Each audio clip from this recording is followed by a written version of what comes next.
And lastly, this story comes also from our friends over at Blaze Media. It is written by Daniel Horwitz, and he titles it, "The Rarity of Police Shootings Compared to Black Homicide Victims is Astonishing." I thought this article was relevant for today's issues that are happening with police shootings, of shooting some unarmed black men. And I'm using that word some very specifically because the data just doesn't show what CNN, MSNBC, and these major leftist news outlets are pushing. The data just doesn't support that. And these major news outlets want to push propaganda to the American people, the public.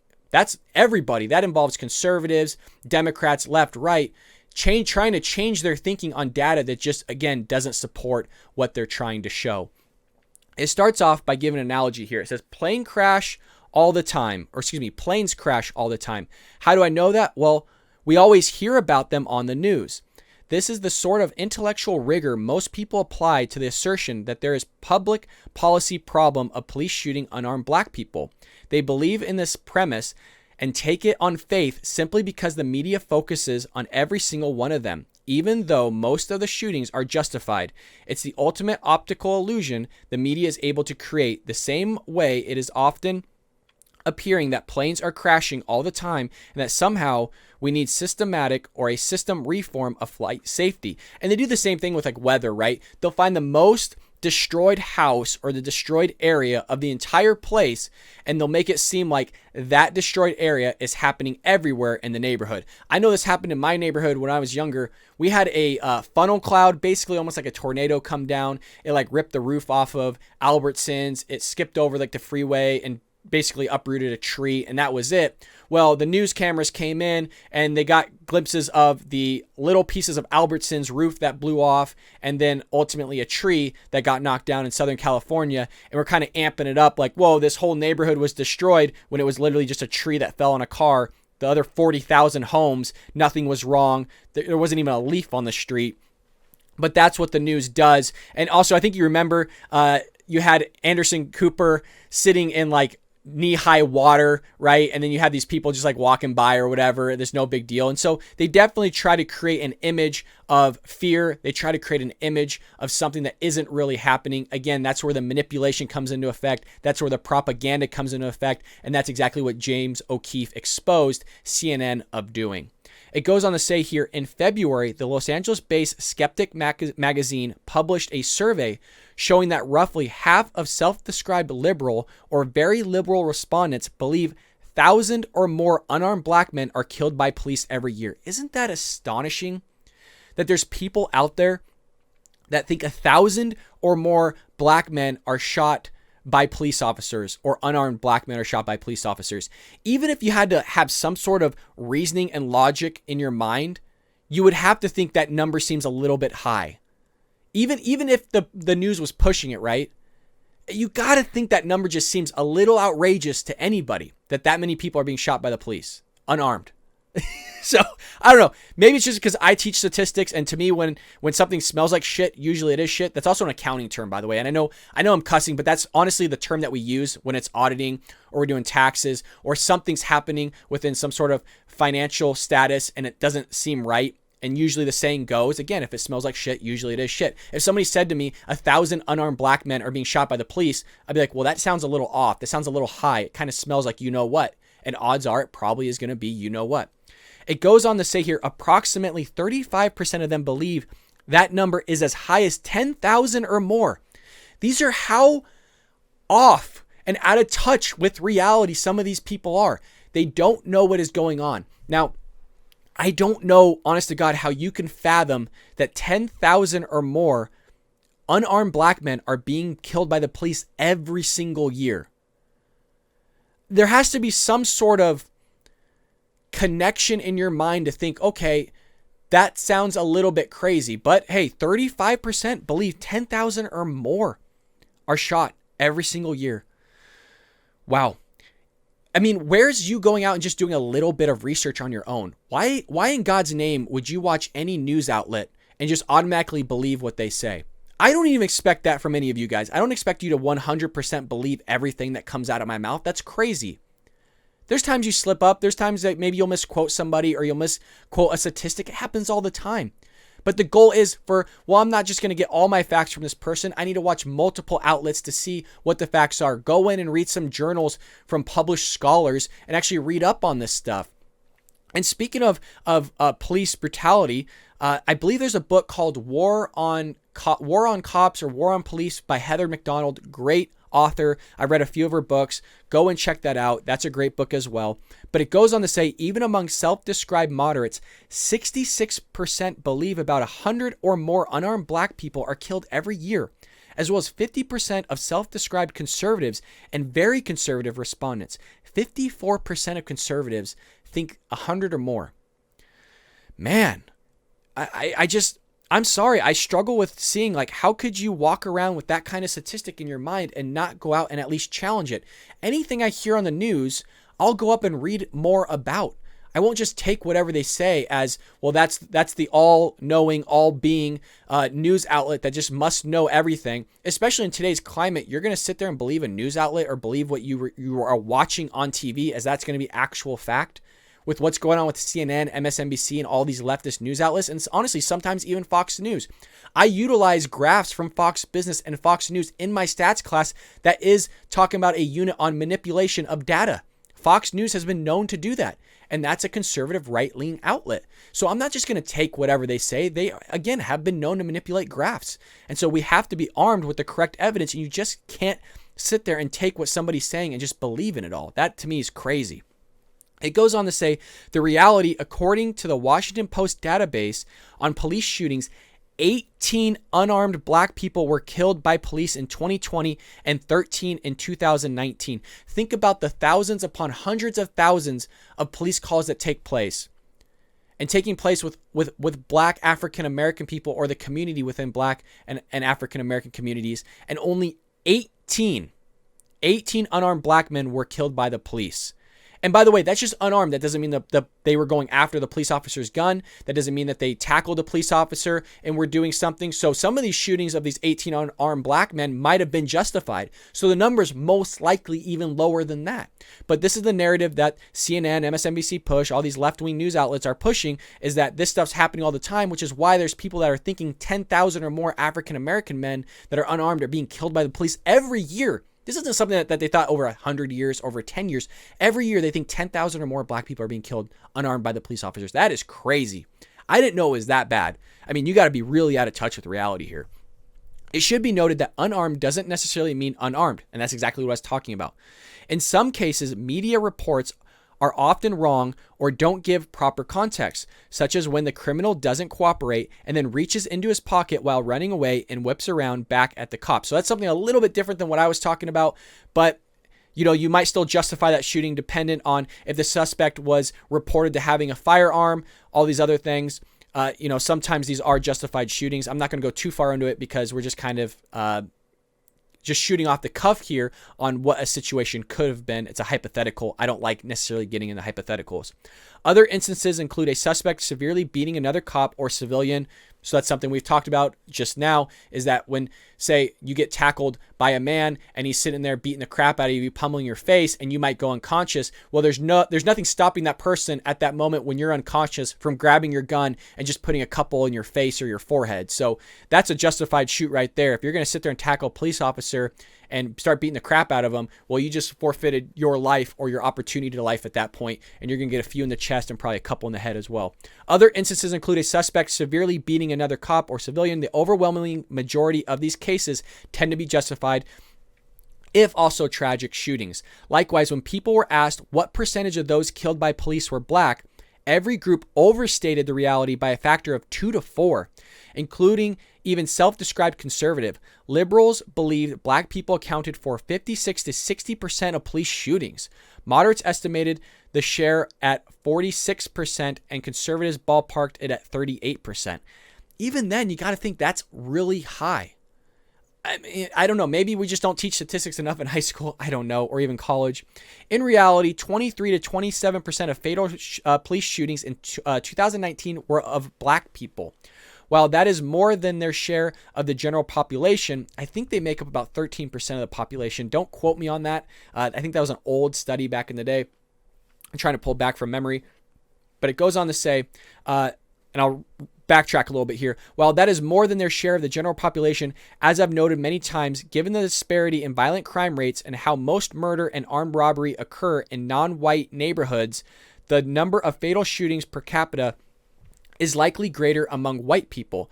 This is what a Michigan State University study found before the author was fired after woke protesters intimidated the school when authors like Heather McDonald, who I just spoke about, great books, honestly, read her books, and I begin citing it.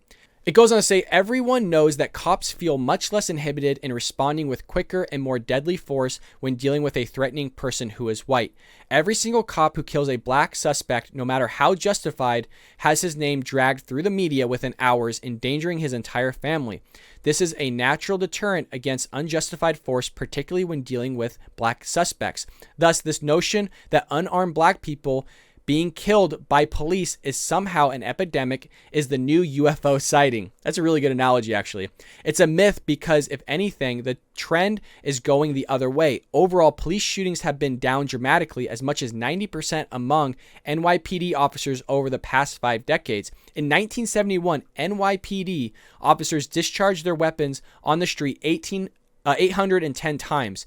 That number has declined steadily over the years and has remained well below 100 times in recent years, meaning 100 discharge in recent years, or 100 times per year. A black individual is more likely to be struck by lightning than killed by a policeman. According to the Bureau of Justice Statistics, there were 6.5 million police encounterations with black people in 2018.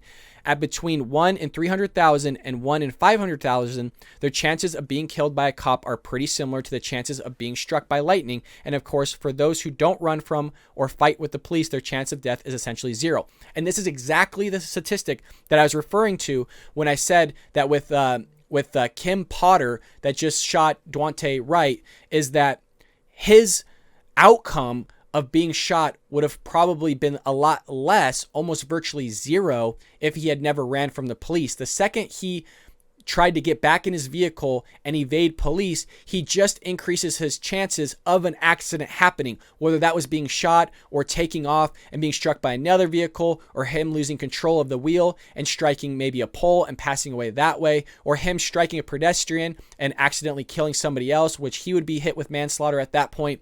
It all changes. The probability and the statistics change based on your outcome or your actions during that specific event.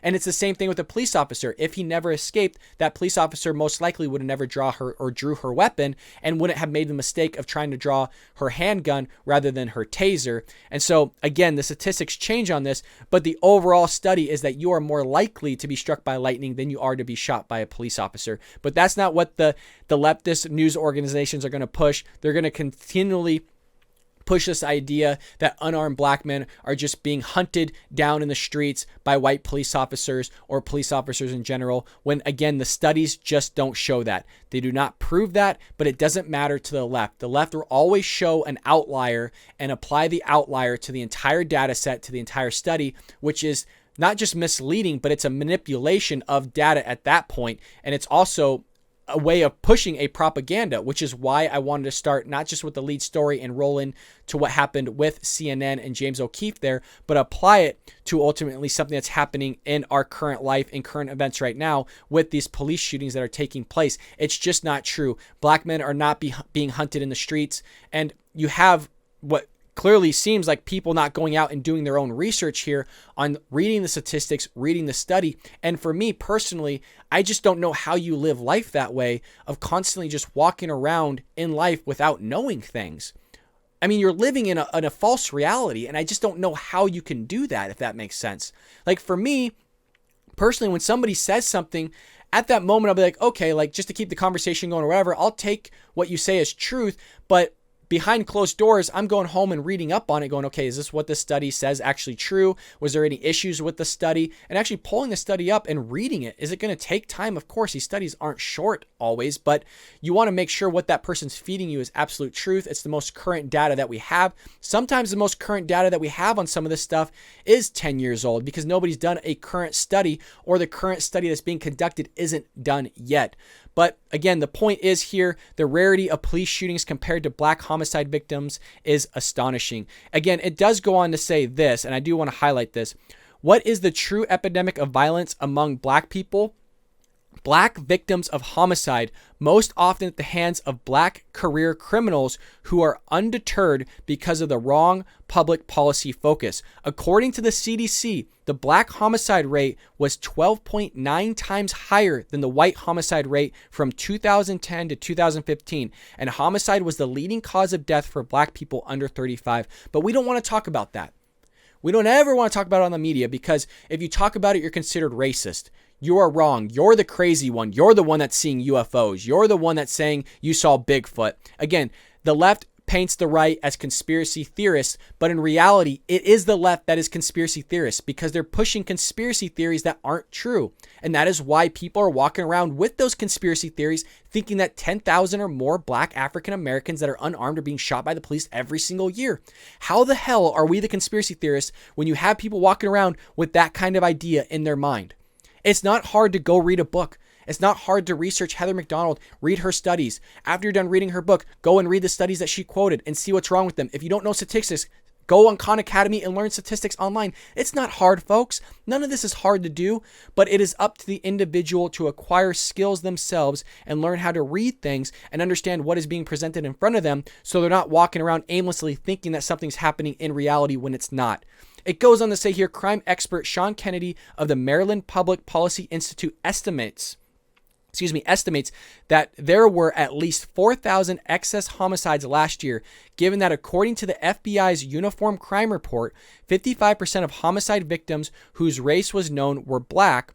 That means that the BLM agenda caused at least 2,200 excess homicides last year, 116 times more than the number of unarmed black people shot by police. The numbers are likely much worse because, given the geographical distribution of the excess homicides, they were likely heavier weighted towards black victims as well as black suspects.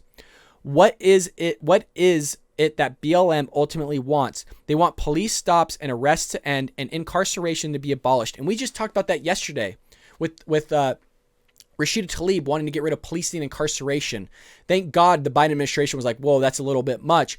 But you are only hurting low-income areas. You're only hurting the areas that need the policing. They need those places to have more policing so more businesses will go in there, and that's how you're going to get that place out of poverty, is because you're going to have businesses that want to invest in places that are safe to where they're not going to get robbed, they're not going to get looted, their business isn't going to be lit on fire, and that's how you're going to grow a low-income area into a middle-income area. But if you want to see how the left handles things, if you want to see how to carve out a neighborhood or a city, don't look any further than Michigan or other areas where the left is dominating it. They're increasing taxes, they're hurting the police departments in those areas where the police departments aren't going to go patrol these neighborhoods and take care of the crime that's happening them. And that's how you're going to hollow out and carve out a neighborhood or a city or wherever a commercial district is.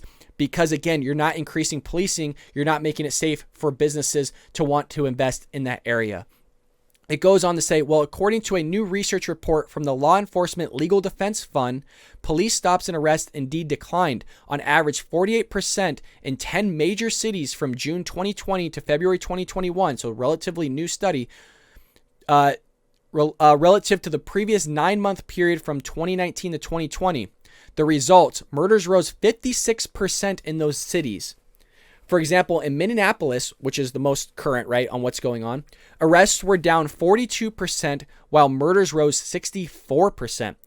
The graphic presentation from that organization of 5 violent cities is worth 1,000 words. And I'll go ahead and post it on the screen for you.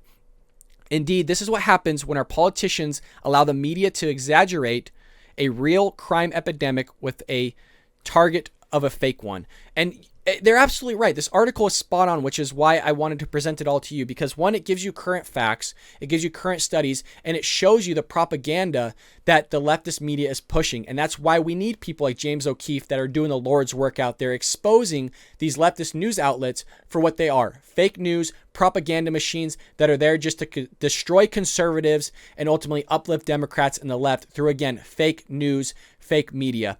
And also on top of that, with everything that's happening, you see the current state of our country, both Democrats and conservatives and Republicans, is that even they are falling into this fake news idea or these fake images that the media is constantly pushing, to where they're thinking that there's a lot more unarmed black men being shot in the streets than what is actually occurring. And they're not even close, right? There was conservatives, 54%, I believe it was quoted as, and hopefully I'm not misquoting that. We're thinking that about 100 or more unarmed black men were killed each year. Yeah, so it's 54% of self-described conservatives and very conservative respondents. And for me, conservatives, then we need to do a better job of getting these out there to other conservatives so that you all can be equipped and your minds can be changed on what is actually happening out there in our country. Again, this is not happening. It's all a manipulation. Now, is 18 unarmed black men passing away, being shot by the police sad? Absolutely. Again, a life is a life, but that doesn't mean all 18 were unjustified. Maybe a handful of them were, and that's where we have a system put in place